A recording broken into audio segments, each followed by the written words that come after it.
Police officer returned home to the rainy streets of Seattle with his loyal German Shepherd by his side. He thought it was just another long night until he heard a trembling whisper from the kitchen. His little girl sat frozen at the table, her small hands shaking over a bowl of rice. "Daddy," she whispered, "it smells strange. I can't eat it." That fragile voice carried more fear than any case he had ever faced on duty. What he discovered next would shatter his heart and test his faith as a father. What followed is a story of betrayal, courage, and the miracle of second chances. Before we begin, tell me where you're watching from. Drop your country in the comments so we can see how far this story travels. And if you believe every child deserves to be safe and loved, hit that subscribe button because what you're about to hear might change the way you see the world. The rain fell heavily over Seattle that night, painting the city in sheets of silver that blurred the glowing streetlights and turned every rooftop into a shimmering surface. A chill wind carried the smell of wet pavement and pine needles down the quiet suburban street where the Miller house stood, its tall windows lit against the darkness. Inside, the warmth of the lamps clashed with the storm's restless pounding, but there was no comfort in the air, only tension waiting to snap. Richard Miller, a 42-year-old police officer, pushed the front door open with the weariness of a man who had spent too many hours chasing shadows. His broad shoulders bore the weight of years in uniform, and his dark navy jacket still glistened with droplets from the storm. Richard had sharp hazel eyes that seemed always on alert, scanning even when he wanted to rest, and lines had begun to carve themselves around his mouth from nights of little sleep and too much responsibility. He carried himself with the authority of a cop, yet beneath that firm exterior was a father who often feared he was failing the one person who mattered most, his daughter. As he set his keys on the hall table, a faint sound stopped him cold. A trembling whisper drifted from the kitchen high, small, and full of fear. "Daddy, the rice smells strange. I can't eat it." Richard's body stiffened instantly. He had faced drug dealers, burglars, and even armed suspects without flinching, but nothing froze his heart like that fragile voice. Slowly, he walked down the hallway, the polished wooden floor reflecting his long shadow. The bright light from the dining room spilled out into the corridor, outlining his figure like a ghostly silhouette. Seated at the head of the table was Emily, his 9-year-old daughter. Emily had inherited her mother's soft brown hair, which now fell in slightly tangled waves over her thin shoulders. Her eyes, large, hazel, and always brimming with an innocence Richard fought to protect, were red from crying. She gripped her spoon so tightly her knuckles turned pale, and her body seemed smaller than it should have been, curled inward as if trying to vanish. The white tablecloth was neatly laid out, the dishes arranged with care, but all attention centered on the steaming bowl of rice in front of the child. Standing across from Emily was Melissa, Richard's second wife. She was in her early 30s, tall and elegant, with chestnut hair pinned neatly behind her ears. Her face, at first glance, was attractive, sharp cheekbones, carefully applied makeup, and lips that often curved into smiles too polished to be genuine. Behind her outward charm lurked an edge of cold calculation. Melissa had always been skilled at presenting herself as nurturing, the picture of a young stepmother trying her best, but there were moments when her mask slipped. And in those moments her eyes turned icy, revealing a streak of cruelty that had been shaped by a childhood full of neglect and bitterness. She believed in control, in forcing others into silence, and saw Emily not as a daughter but as an obstacle. Melissa leaned closer, her hand pressing hard into Emily's shoulder, her voice lowered into a hiss. "Stop pretending. Eat it all or your father will think you're disobedient. Do you want him to leave you here with me?" Her words slithered like venom, each syllable sharpened to pierce fear into the little girl's heart. Emily flinched, her lips trembling as tears threatened to spill. She looked down at the bowl, then sideways toward the figure crouched loyally at her feet. Max, the family's 6-year-old German Shepherd, stood tense beside her chair. Max was a striking animal with a muscular frame, his thick coat blending shades of black and golden brown. His amber eyes gleamed with both intelligence and protectiveness, and his ears, always alert, twitched at the slightest sound. Max had been Emily's guardian since the day Richard brought him home from a K-9 training program where the dog had been deemed too attached to a single handler to serve in the field. To Emily, Max was more than a pet. He was her shield, her confidant, her last link to feeling safe in a house that often felt hostile. As Melissa's hand pressed harder into Emily's shoulder, Max growled, a low, dangerous rumble that reverberated through the floor. His lips curled back, exposing sharp white teeth. Emily reached down instinctively, her small fingers brushing against his fur as if to draw strength from him. Richard, still standing in the doorway, took in the scene with widening eyes. The tension in his chest grew unbearable. For a few seconds he remained frozen, his instincts wrestling between the authority of a policeman and the confusion of a father who had trusted the wrong person. "Melissa," Richard's voice cut through the silence, sharp and commanding, the same voice that once stopped an armed suspect from firing. "What's going on here?" Melissa flinched, her hand jerking back from Emily's shoulder. Her face drained of color for a brief moment before she forced it into a sweet smile. She turned toward Richard, her voice syrupy smooth. "Oh, honey, you're home early." "Emily's just missing her mother again. She refuses to eat, and I was trying to comfort her. That's all." But Richard's eyes narrowed. He stepped forward and crouched beside the table, dipping a finger into the steaming bowl of rice. He brought it to his nose, and instantly a sharp, bitter scent rose up, unlike the ordinary smell of cooked grains. He shifted his gaze to Melissa's own plate, perfectly normal, fragrant with herbs, no bitterness at all. A flicker of suspicion burned at the back of his mind, faint but persistent. Emily's eyes darted up to him, wide and pleading. She wanted to speak, but her lips pressed tightly shut, fear chaining her voice. Richard felt his heart squeeze painfully as he recognized the silent desperation in her gaze. "It's all right," Richard said quietly, though his voice carried the firmness of command. "Emily, you don't have to eat this." His words dropped like a lifeline into the storm of the child's panic. Emily let out a tiny sob of relief, lowering her spoon onto the table with shaking hands. She clutched the edge of her shirt, trying to hide the trembling in her fingers, while Max pressed his head against her side as if to reassure her. Melissa's smile faltered, and for a moment her jaw tightened, but she quickly recovered, laughing softly. "Richard, you spoil her too much. She'll never learn discipline this way." Richard rose slowly, his eyes fixed on her, then shifted back to his daughter. He said nothing more. His mind was already racing with unease, weaving together fragments of doubt into a dangerous thread. But for that night, he chose silence. He walked Emily out of the kitchen, Max trotting closely beside them, the sound of rain hammering the windows like a warning he could no longer ignore. The morning after the storm was no less gray. Seattle's sky was still wrapped in low clouds, the streets slick from the night's rain. The Miller home looked quiet from the outside, but inside Richard had slept little. His mind replayed the image of Emily's frightened eyes, the trembling spoon, and the bitter smell from the bowl. He had told himself it might have been nothing, perhaps spoiled rice, a mistake in cooking, but the thought refused to leave him. He had seen fear before, in crime victims and suspects alike, and what he had seen in his daughter's face was not imagination. Richard stood at the kitchen counter, pouring himself black coffee, when Emily walked in with Max close at her side. The little girl looked pale, her hair brushed but lacking its usual bounce, and she carried her backpack like it weighed far more than it should.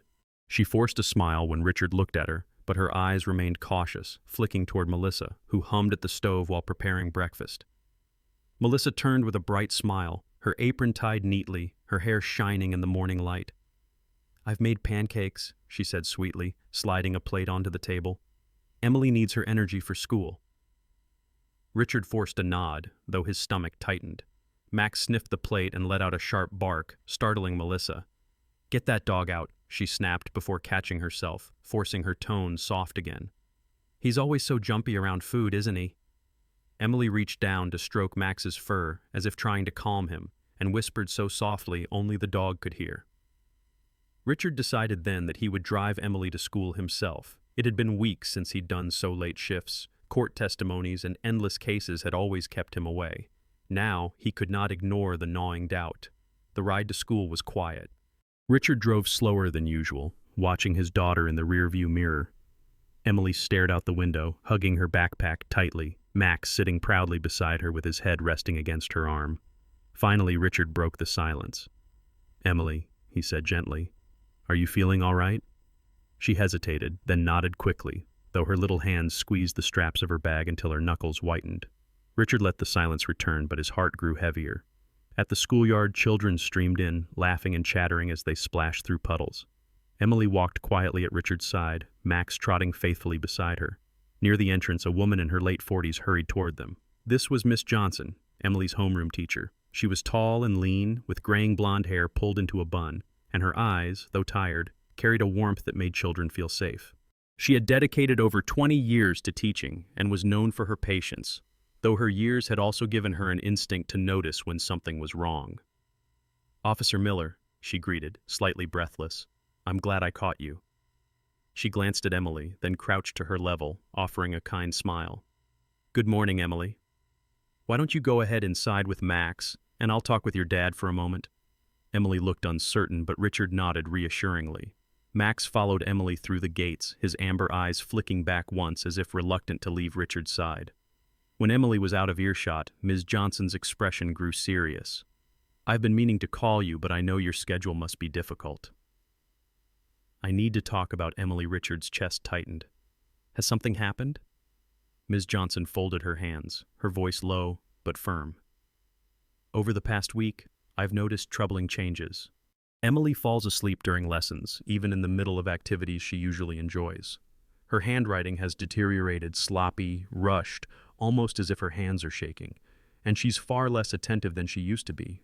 This is not the Emily I've known." She paused, studying Richard's face. Children change, yes, but this feels forced, as though something is weighing on her at home. Richard's jaw clenched. His training as a cop told him to stay calm, but as a father, his pulse pounded. "She's never had problems like that before," he murmured. "Exactly," Ms. Johnson said softly. "I don't mean to intrude, but I thought you should know. If it continues, I suggest a medical evaluation. Sometimes fatigue can mask something more serious." Before Richard could answer, a voice interrupted. "Oh, Ms. Johnson!" Melissa's voice rang out brightly as she approached, her coat immaculate, her smile polished. She slipped her arm through Richard's, her presence suddenly claiming the space. "I just dropped by to make sure Emily didn't forget her lunch." She held up a neatly packed lunchbox with a cheerful wave. "I take care of everything when Richard's busy. You know how children can be." Ms. Johnson's eyes lingered on the box, then flicked back to Richard with quiet concern. "Of course," she said politely, though her tone was cool. "Thank you for your dedication." Melissa beamed, but Richard caught the subtle tension in the teacher's expression. Ms. Johnson's gaze locked with his for a brief moment, as if trying to communicate something unspoken. "Pay attention." Richard walked Melissa back toward the car, his thoughts churning. As they passed the fence, he noticed old Mr. Harold, the neighbor from 2 doors down, standing with an umbrella and his ever-present brown hat. Harold was in his 70s, with wiry white hair and a limp from an accident decades ago. He was gruff, quick with dry remarks, but respected for his honesty. He raised his hand in greeting, then leaned closer to Richard. "You should know," Harold muttered, his voice low so Melissa couldn't hear. "I've seen a man hanging around your property when you're away. Not the mailman, not a friend. He doesn't belong. He goes near the back shed." Richard's stomach dropped. "What kind of man?" "Tall, dark coat, maybe mid-30s. Looks nervous. I tried to get a closer look, but he left quick when I shouted." Harold's pale eyes fixed on Richard. "Be careful." "Something doesn't sit right," Melissa interrupted with a laugh. "Oh, Harold, you and your wild stories. Always seeing ghosts where there aren't any." Her tone was playful, but her grip on Richard's arm tightened just slightly. Richard forced a polite smile but made a mental note. A stranger near the shed, Max's barking at night, Emily's fear. Pieces were beginning to align, but he still lacked the picture. Back at the patrol car, Richard rested his hands on the wheel, staring at the lunchbox Melissa had left for Emily.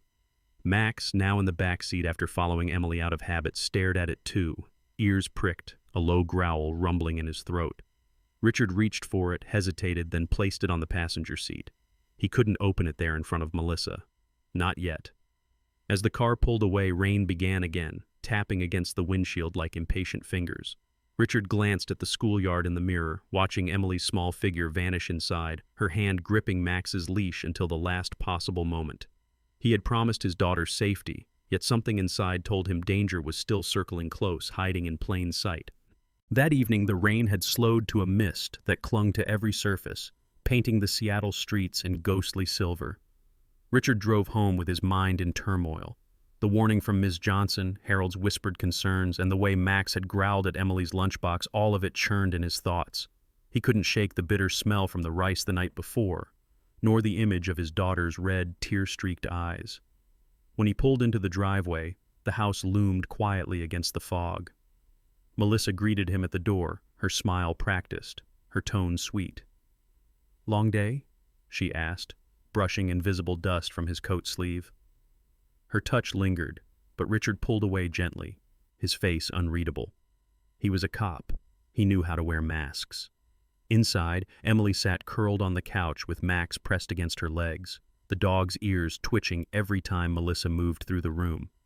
Emily's small hands clutched Max's fur as if holding on to an anchor. Later that night, after Melissa had gone upstairs, Richard lingered in his study. He turned the lunchbox over in his hands, weighing it as if it might reveal its secrets. Finally, he opened it. The rice inside looked ordinary, but the faint, bitter scent returned, almost masked by the herbs sprinkled on top. Max padded into the room, sniffed the box, and gave a deep growl, his amber eyes fixed on it as though warning Richard not to ignore what was right before him. Richard resealed the box and slipped it into a small evidence bag he kept from work. His instincts told him this was more than suspicion. It was a case building under his own roof. Unable to sleep, Richard decided to walk the property with Max. The mist clung to his boots as he circled the backyard, his flashlight beam cutting across wet grass. Max pulled at the leash toward the shed at the far corner, barking once sharply. The shed, a weathered structure with peeling paint, had once been used by Richard's late wife for gardening. Since her death, it had remained locked and neglected. Now, a faint scuff mark on the door caught Richard's eye fresh, like someone had forced it open recently. The next day, while Emily was at school, Richard returned to the shed. With Max beside him, he pried the lock open. The interior smelled of damp wood and dust, but on the floor he found something that didn't belong. A dark men's coat, heavy and expensive, with a faint cologne lingering on it. In the pocket was a folded receipt from a downtown bar dated 2 nights earlier. Richard's stomach clenched as he remembered Harold's words. Someone had been here, and Melissa knew more than she let on. That afternoon, the housekeeper arrived. Martha, a woman in her late 50s with graying hair tied back in a bun, had been with the Miller family since before Emily was born. She had a round face marked by years of labor and kindness, but lately her eyes carried unease. She approached Richard in the kitchen, glancing nervously up the staircase to ensure Melissa wasn't nearby. "Sir," she whispered, wringing her hands in her apron, "I found this in the trash this morning." She held out a small scrap of foil paper, the kind used to wrap powdered substances. A few grains of rice clung to it. "It's not the first time.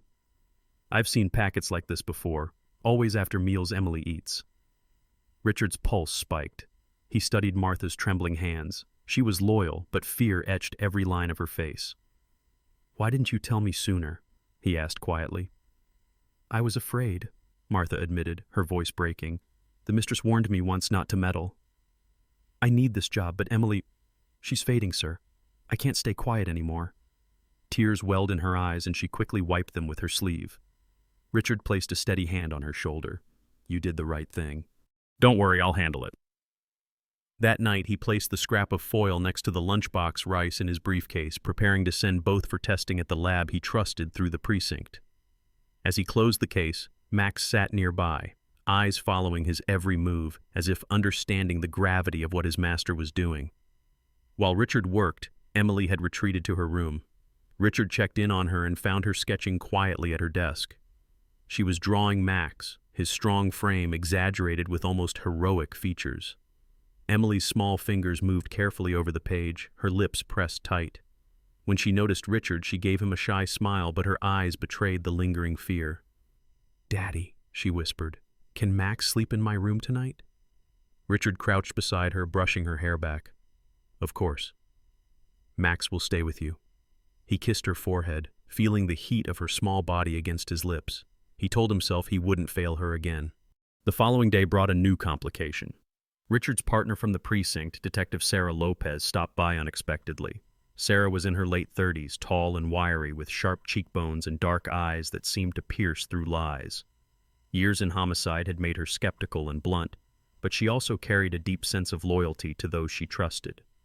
She wore a leather jacket over jeans, her badge clipped at her belt, and her hair tied in a practical ponytail. "Rick," she said, stepping inside without waiting for an invitation. "You've been distracted at work." "Something's going on." Richard hesitated but finally gestured her into the study. He opened his briefcase and showed her the evidence bags, the rice, the foil packet, the men's coat. Sarah's eyes narrowed as she examined them. "Benzos," she muttered, recognizing the pattern. "We've seen cases where sedatives are slipped into food to control someone. If your gut says Emily's being drugged, I'd trust it." She tapped the coat. "And this?" "Whoever it belongs to isn't just visiting. He's comfortable enough to leave things behind." Richard exhaled slowly. "Melissa's involved.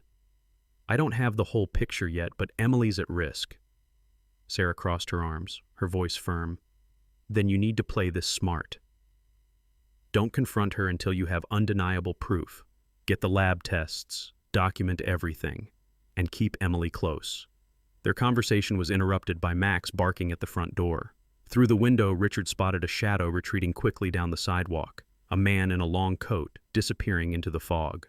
Richard's instinct screamed, but by the time he rushed outside, the street was empty. Max growled low, hackles raised, pacing back and forth as if he knew danger had slipped just out of sight. That night, Richard stayed awake long after the house had gone quiet. Melissa's laughter floated from the bedroom upstairs where she spoke on the phone in hushed tones, her words indistinct. Downstairs, Emily slept curled against Max, the dog's head resting on the edge of her bed like a sentinel. Richard sat in his study, staring at the evidence before him, his jaw tight with rage and fear.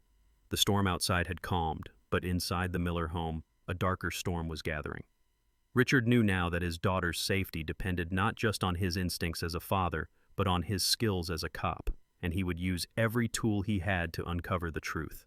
Seattle's air was thick with fog the following night, the kind that softened the glow of streetlights and cloaked every corner in secrecy. Richard sat in his study with Max lying at his feet, the German shepherd's ears twitching with every distant sound.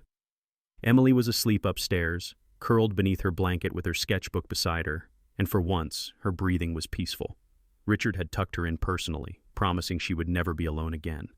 But he knew peace was fragile. Detective Sarah Lopez had left only an hour earlier, her last words still echoing in Richard's mind. Get undeniable proof. Don't confront her until then. Richard had lived his life by instincts and evidence. Now those instincts screamed that time was running short. He opened his briefcase, removed the bagged lunchbox rice and foil packet, and placed them beside the men's coat from the shed. Tomorrow the lab would give him results, but tonight he needed more. Tonight he would set a trap. Richard began installing a series of miniature surveillance cameras, devices Sarah had slipped him discreetly at the precinct. He placed one above the kitchen doorway, another near the dining table, and a final one in the hallway leading to the backyard. His movements were methodical, careful to conceal the lenses within decorations and light fixtures. Max followed him silently, his paws making no sound on the hardwood floor, as though he understood the gravity of the mission. Around midnight, Richard pretended to leave for a sudden call at the station. He told Melissa he had been summoned for overtime duty, his tone calm but clipped. She gave him a smile that seemed too quick, too rehearsed.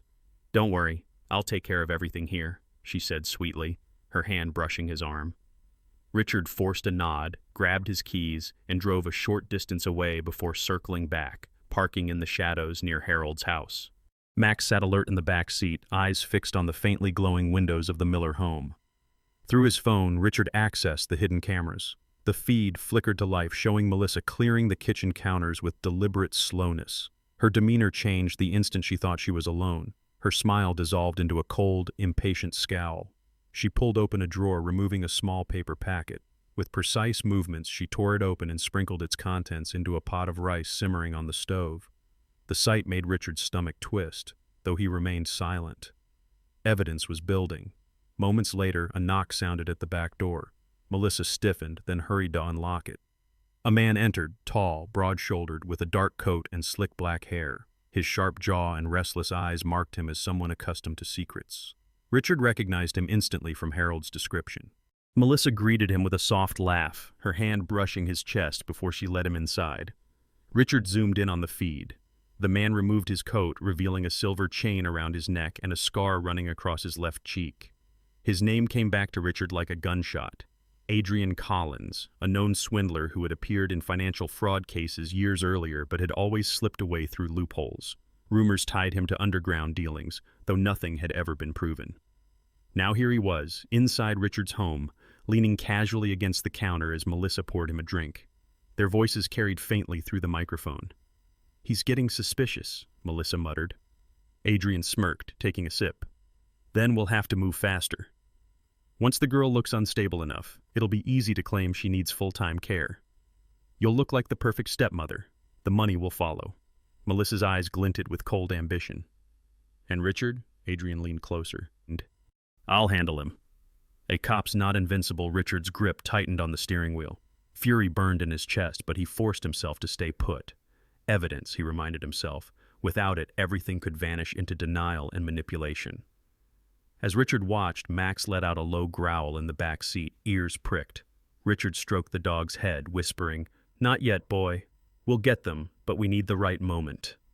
Back in the kitchen, Melissa packed a separate lunchbox with the drugged rice, setting it neatly on the counter, as though preparing for Emily's school day. Adrian chuckled darkly. "She'll sleep through her classes again. No one will suspect it's us." Richard's phone vibrated suddenly, startling him. He answered quickly. It was Sarah.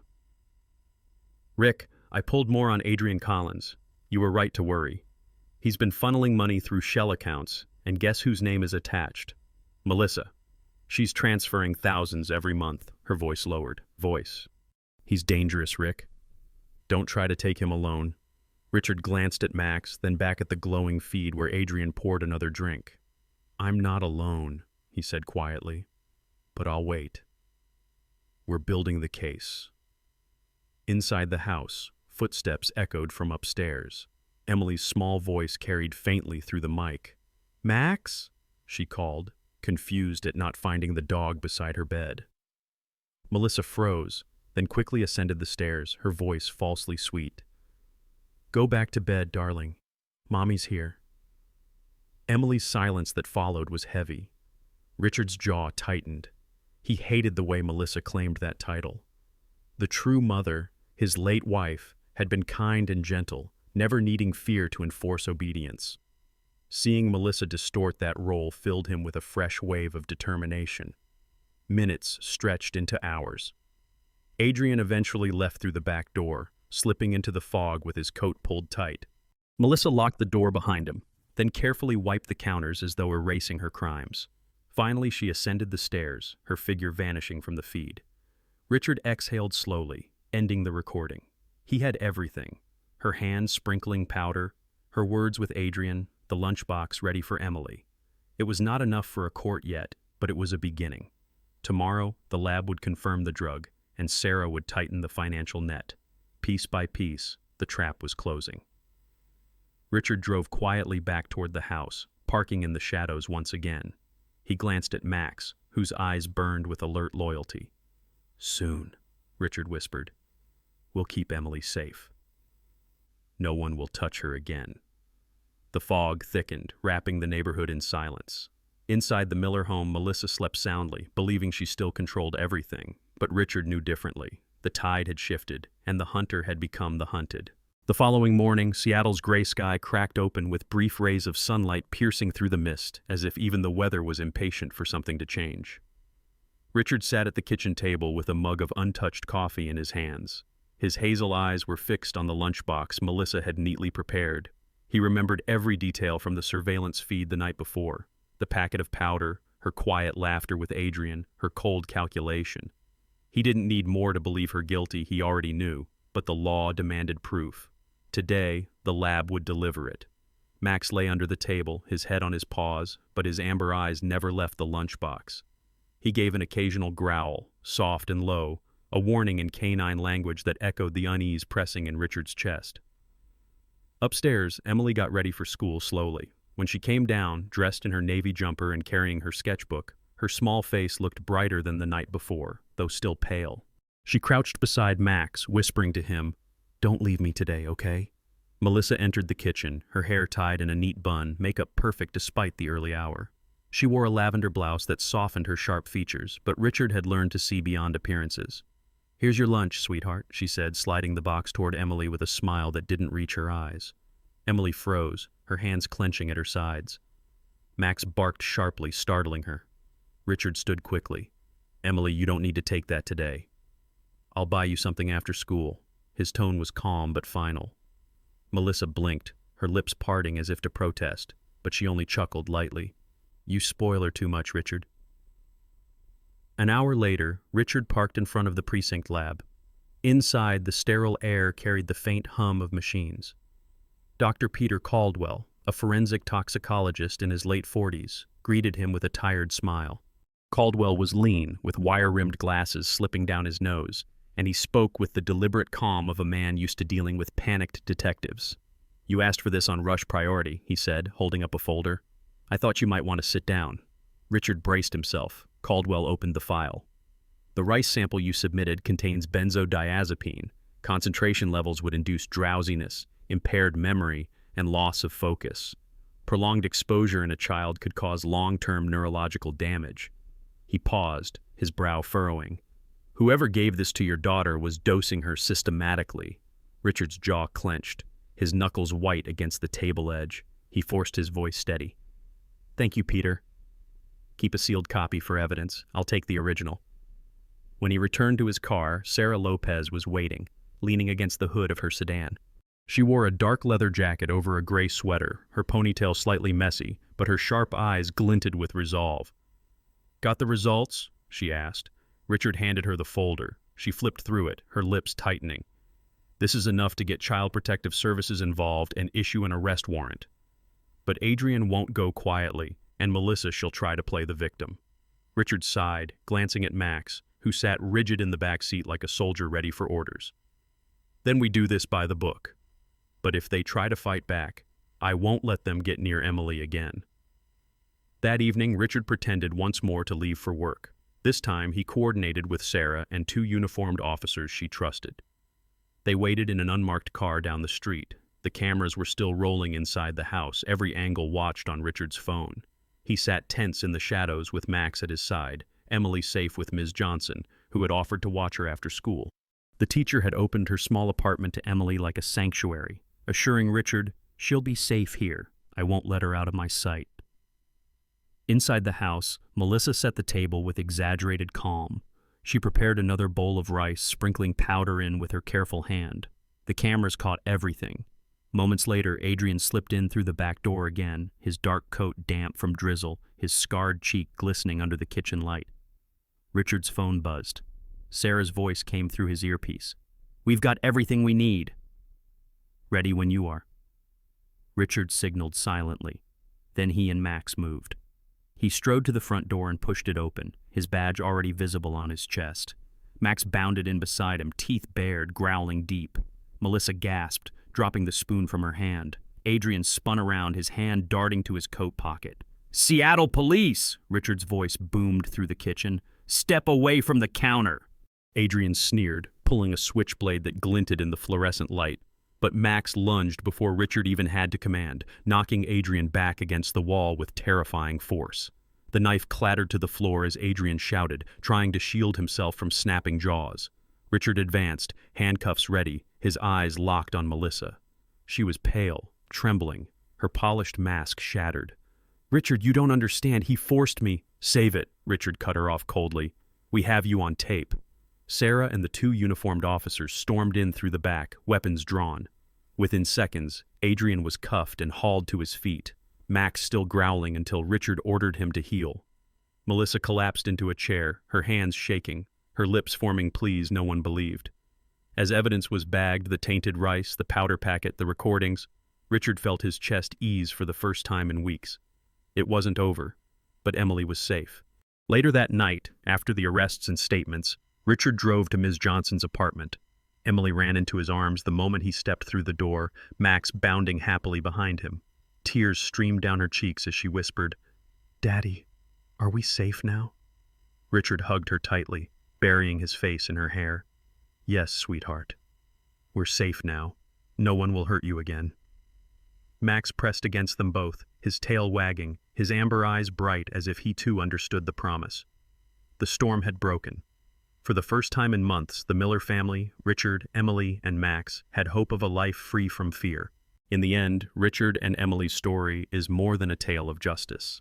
It is a reminder that even in the darkest valleys, God can bring forth light. The courage of a father, the loyalty of a dog, and the innocence of a child came together like a small miracle, proving that no evil plan can stand forever against love and truth. In our daily lives, we may not face the same battles, but each of us knows moments of fear, doubt, or betrayal. And yet, if we keep faith, whether in God, in love, or in the people who truly care for us, we will see hope rise again.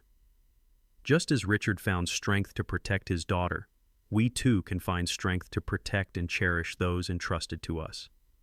If this story touched your heart, I invite you to share it with someone who needs encouragement today. Leave a comment with your thoughts, tell us what lesson you carry away, and write Amen if you believe God still works miracles through ordinary people and moments. And remember to subscribe to this channel so together we can continue spreading stories of hope, faith, and second chances. May God bless you and your family with peace, protection, and love.